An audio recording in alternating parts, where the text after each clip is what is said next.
고린도전서 15장 51절 52절 보시겠습니다.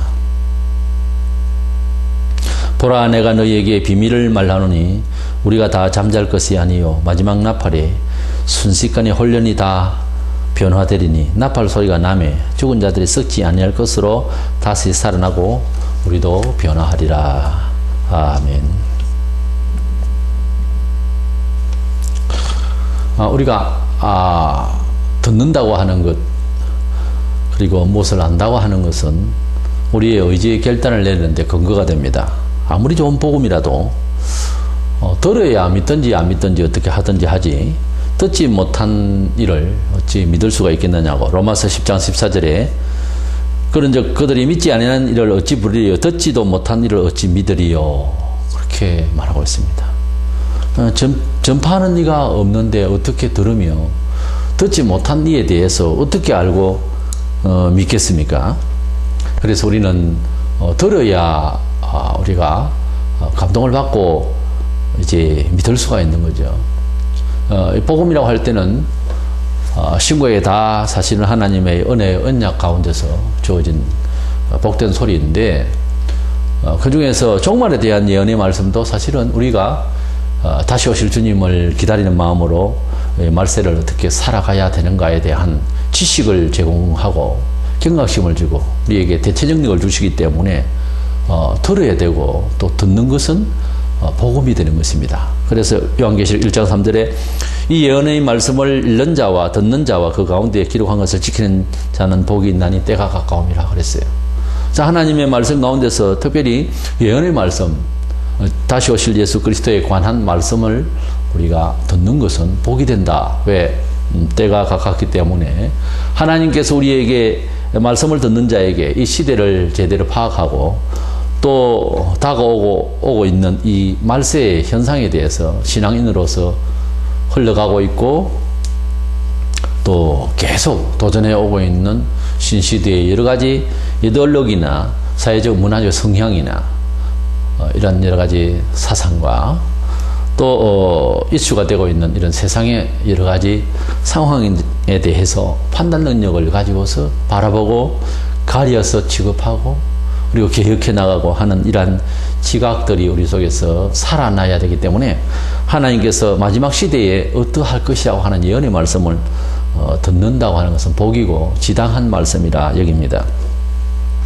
그 중에서 우리 주님께서 다시 오실 예언의 말씀 중에서 여러 가지 이제 예언의 여러 징조들을 말씀하시고, 최후로 주님께서 이제 재림을 하시게 되는데, 우리 예수님께서 재림하시기 전에 이루어질 그런 대형 사건들을 보면은 첫 번째로는 적그리스도가 나타날 것이라 그렇게 말하고 있습니다. 데살로니가후서 2장 1절로 4절에 보면은 사람들이 말세다 어떻다 하면은 마음이 동해져서 혼란을 겪을 수가 있는데, 사실은 적그리스도가 나타나서 하나님의 성전에 앉아서 세상에 자기를 신이라고 선포하는 이런 아주 무서운 시대가 올 것이라. 근데 그 적그리스도가 멸망의 아들이 오기 전에는 동심하거나 흔들리거나 그렇게 하지 말라고 이렇게 권면해 주고 있습니다.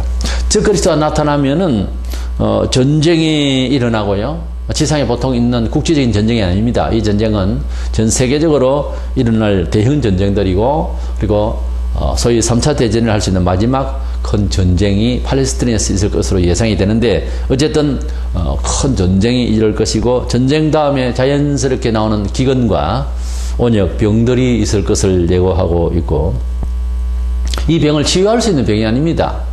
이 기근은 어떻게 감당해낼 수가 있는 그런 기근이 아니고 마지막으로 가는 징조입니다. 그럴 때에 또 성도들이 핍박을 받아서 많이 죽게 될 것을 예언하고 있고, 그런 차에 하늘에 변화가 있고 땅에 진동이 있으면서 천재지변에 대해 변화가 있습니다. 바다에도 이상이 오고, 이래서 이러한 대형 사건들 다음에 주님이 공중으로부터 재림을 하시게 될 것입니다. 우선 적그리스도 출전을 이어서 이번 주에는 전쟁에 대해서 잠시 보면, 계시록 9장에 보면은 2만만의 군대가 적그리스도를 향해서 침공하러 들어가는 그런 내용이 나옵니다. 지금의 수효를 말하면 2억의 군대가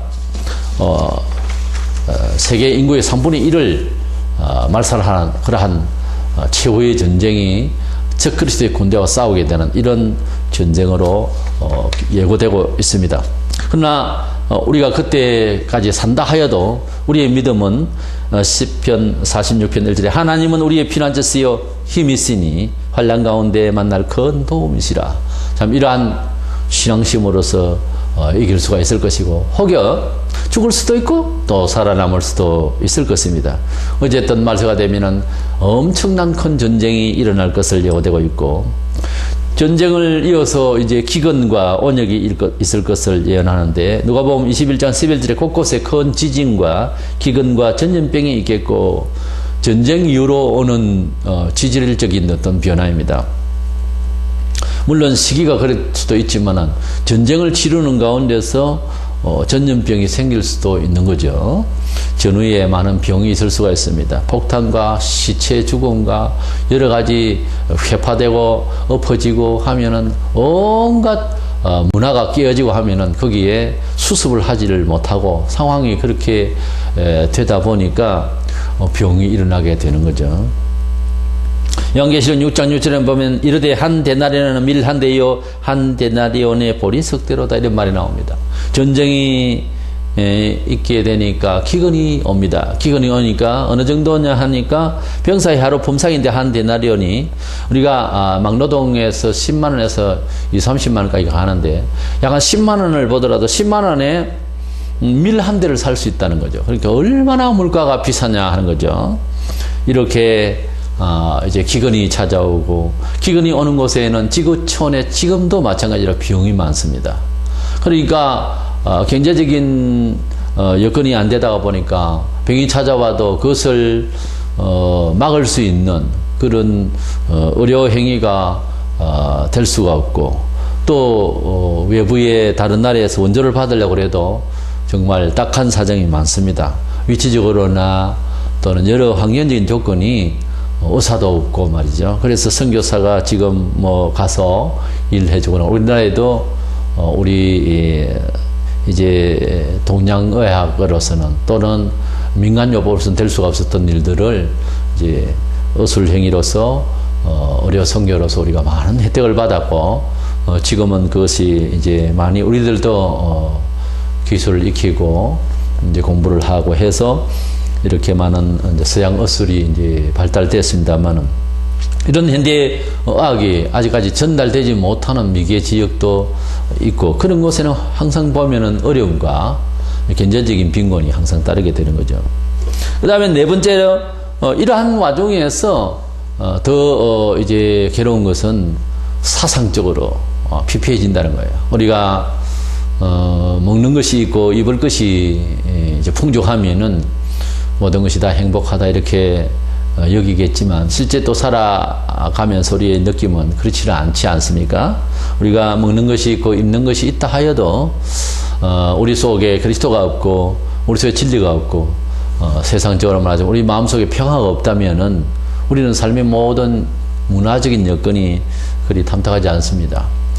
그런데 이런 전쟁과 기근, 온역 이러한 상황에서 하나님을 믿는 믿음조차 빼앗아가고 믿음을 가지고서 그래도 찬양하면서 살려고 하는 성도들이 또 죽임을 당하는 이런 사상적인 정치적인 핍박이 있어서 많은 사람들이 순교하게 될 것을 성경은 예언하고 있습니다. 국제적으로 시대마다 기독교인들의 그 환난과 핍박 그리고 순교의 사건들이 지금도 지구촌에 있습니다만은 그러나 마지막 때가 되면은 엄청난 사람들이 죽을 것이라는 거죠. 성도들이 수많은 성도들이 순교를 하게 되는 상황이 올 것입니다. 그때가 되면은 지금 하고 싶은 말이 있다면 제가 죽을 각오로 하고 예수 믿어야 되는 거예요. 사실은 예수를 믿는 것은 예수 믿는 것은 낭만적인 종교가 아닙니다. 예수 믿는 것은 우리의 육신적인 이 육신의 생명과 예수님의 생명을 바꾸는 겁니다. 사실은 그렇게 이미 목숨을 다 담보로 하고 주님을 찬양하고 있다가 보면 죽어도 괜찮고 안 죽으면 증거하고 그죠? 그렇게 삶을 살려고 해야 이 시대에도 승리할 수 있고 또 말세에 그런 상황이 오더라도 우리가 승리를 할 수가 있을 줄로 믿습니다. 마태복음 24장 9절에 그때 사람들이 너희를 환난에 넘겨주겠으면 너희를 죽이리니 너희가 내 이름 때문에 모든 민족에게 미움을 받으리라. 그렇게 말씀하고 있습니다. 요한계시록 6장 9절로 11절에 보면은 성도들이 순교를 당하고 주의 제단 아래에서 이 원한과 이 고통과 이 슬픔을 언제 헤아려서 우리에게 다 갚아주겠습니까? 이렇게 하고 악인들에 대한 한 불신 세계가 우리를 죽이고 우리를 핍박하게 한 이 모든 일에 대한 보상을 주님이 해주실 날을 기다리고 있는 그런 순교자들의 영혼들의 아래는 소리가 나옵니다. 그래서 마태복음 24장, 마가복음 13장, 누가복음 21장의 공관복음서에 나와 있는 총론적인 말세에 대한 예언의 말씀의 이 굵직한 스토리는 요한계시록 6장에서 18장까지 세밀하게, 좀 더 세밀하게 그렇게 순서대로 이렇게 예언되고 있습니다. 이렇게 천지 변동이 이제 연속해서 일어나는데, 다섯 번째로는 이러한 환난과 순교 가운데서 하늘이 이제 또는 땅이 요동을 치는 이런 상황이 벌어집니다.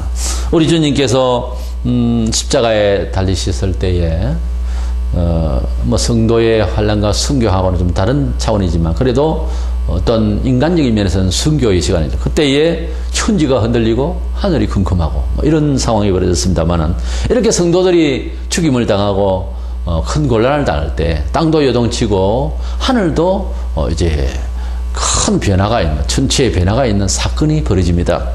곧 주님이 오실 때가 다 돼가는 거죠.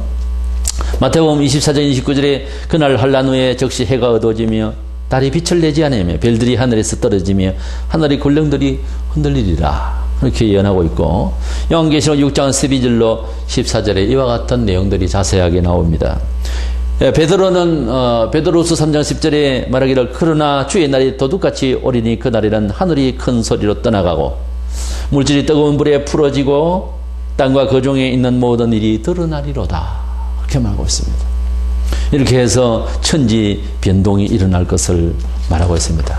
그래서 주님 오시기 전까지의 전체적인 대략을 세 가지로 요약을 하면 그렇습니다. 첫 번째로는 적그리스도가 나타났다 하는 것이 시사적으로 온 세상에 공표가 되어졌을 때에 주님 오실 날이 다 됐구나, 정말 임박하구나, 이렇게 깨우치면 좋겠고, 그리고 이 적그리스도가 나타나면은 정치, 경제, 사회, 문화, 종교가 전부 다 통합이 됩니다. 그러니까 세계가 하나로 통일되는 날이 올 것입니다. 지금 그러한 조짐이 보이고 있어요. 그래서 이 세계는 전부 정치와 종교, 경제가 다 통합되어서 적그리스도 체제 하에서 돌아가게 될 것입니다.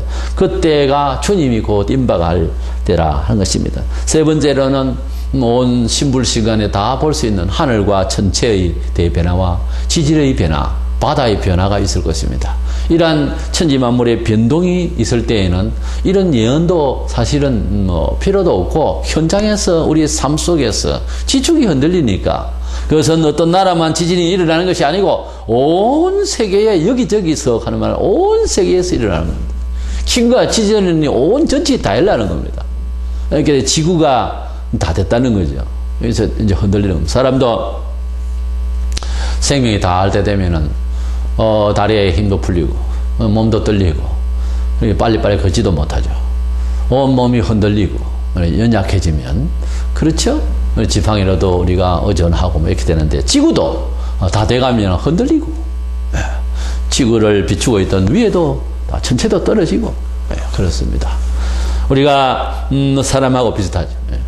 머리도 빠지고, 뭐 또 사람이 나이가 들면 더 어둡고 태양도 어두워진다고 그랬어요. 다 돼가면 뭐가 떨어지고 태양도 어두워지고 이래도 또 사람처럼 비슷하게 됩니다. 그래서 말세가 되면 이와 같이 적그리스도가 나타나고, 그리고 세계가 다 통합이 되고 하나가 되고, 그리고 전체 이제 천지만물에 대해 이제 변화가 있는 이러한 상황으로 갈 때 우리가 눈을 들어 하나님 나라를 소망해야 됩니다.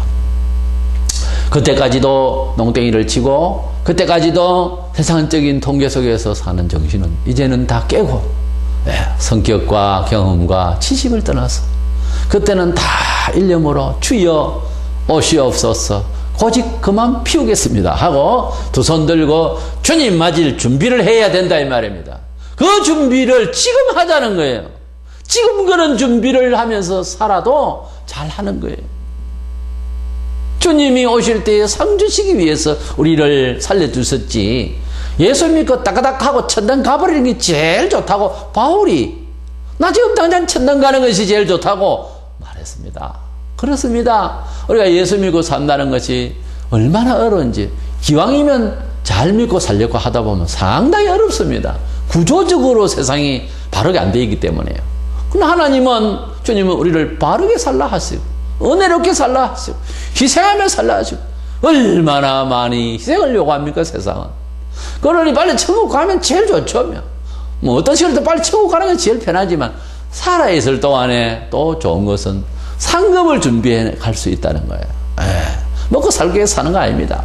뭐가 세상에 그리 미련이 많아서 우리가 세상을 더 살아볼 만한 가치를 뭐 어디다가 두겠어요? 먹는 거예요? 어디 있는 거예요? 명예예요? 물질입니까? 다 그것이 소용없는 것이고, 세월 가면 그저 필요에 의해서 약간 필요한 것들이고 다 그것이 눈을 감게 되면은 다 내놓고 가야 됩니다. 우리가 가지고 있는 것에 대한 전직의 역할을 잘 할 뿐이지, 잠시 이 세상의 돈과 명예는 하나님이 주셔서 잘 관리하고 덕스럽게 그러다가 가라는 것이지, 포식하고 내 혼자 잘 먹고 잘 살고 나 잘 살기 위해서 남 죽이고 그런 식으로 살다 가라는 건 아니에요. 100년을 산들 1000년을 산들 죽으면 그만이고 별것 아닙니다. 죽을 때는 나는 많이 살았네 하고 만족하면서 죽을 사람 하나도 없어요. 10살에 죽거나 100살에 죽어야 거기서 거기입니다. 무엇하고 살다가 죽었느냐가 중요한 거죠, 사실은. 이래서 우리 주님이 오실 날이 되면은 아무리 둔한 사람이라도 이제는 세상 땅 밟고 살기에는 틀렸구나, 이런 상황이 벌어져요. 놀라운 것은 그때까지도 돈을 모으는 사람이 있습니다. 기가 막힌 일이에요. 그때까지도 주를 안 믿는 사람이 있어요. 기가 막힌 일이에요. 할 수 없어서 주님도 한계가 있습니다. 할 수 없기 때문에 심판하러 내려오십니다. 사람들이 다 회개할 것 같으면 얼마나 좋아요. 안 되는 겁니다. 안 되는 놈은 끝까지 안 되는 거예요. 그것은 고집을 넘어서서 악당이요. 그것은 고집을 넘어서서 사탄의 역사예요.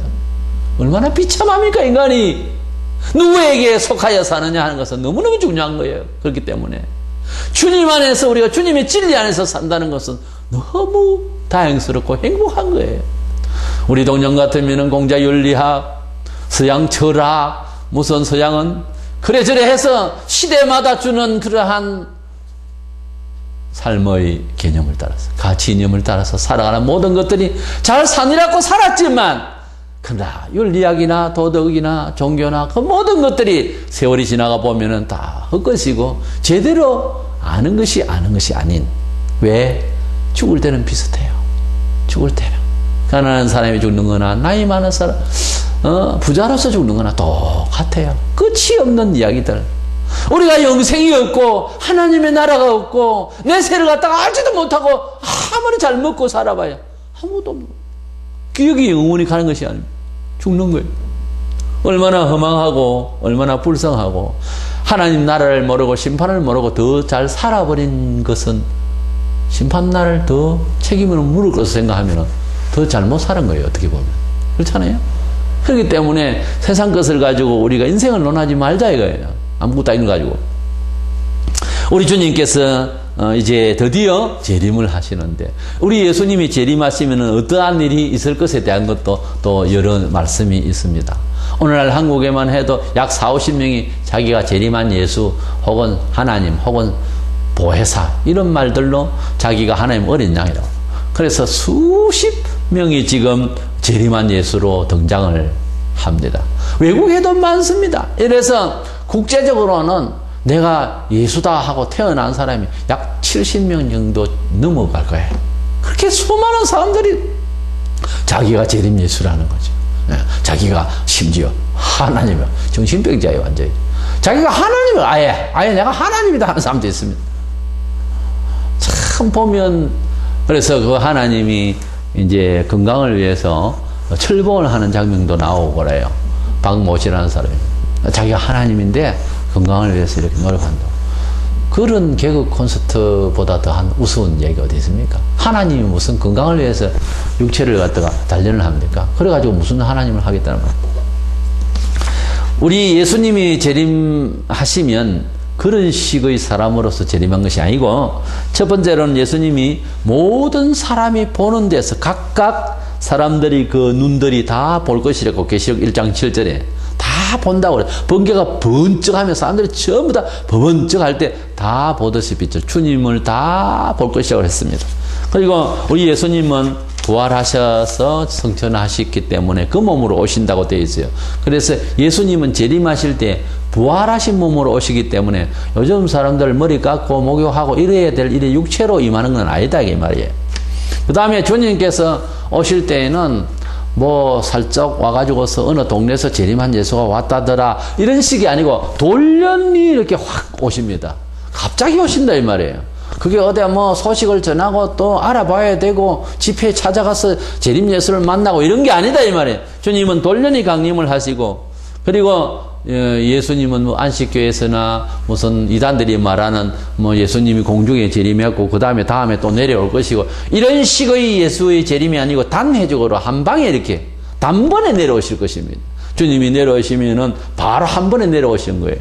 그리고 무엇보다 우리 주님께서 오시면은 다섯 번째로 성도들이 먼저 죽어서 묻혀있는 성도들이 일어납니다. 그리고 따라서 그때까지 살아있는 성도가 있으면 부활을 하는 거예요. 그래서 죽은 성도와 살아난 성도가 단번에 같이 부활을 해서 공중에 올라가서 주님을 맞이하여서 그때로부터 영원히 우리는 부활했기 때문에 주와 함께 영원히 함께 있는 거죠. 이 땅에 있던 어디에 있던 부활해서 주를 만날 때 그때부터 우리는 영원의 시간으로 가는 겁니다.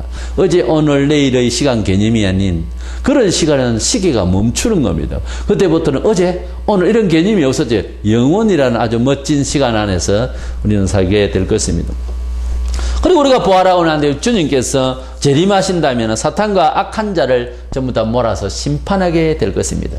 그런데 이단들은 재림 예수라 하면서 자기가 국가법에 의해서 심판을 받아요. 이건 재림 예수가 아니죠. 예수님이 재림하시면 당신께서 세상을 심판하시는 거예요. 그리고 우리 주님께서 오시면은 각 사람 하나하나에 대해서 행위 심판을 하실 것입니다. 그런데 뭐 재림 예수가 그렇게 많아도 우리를 불러가지고 하나하나 무슨 조사를 받습니까? 뭘 합니까? 이건 재림 예수가 아니죠.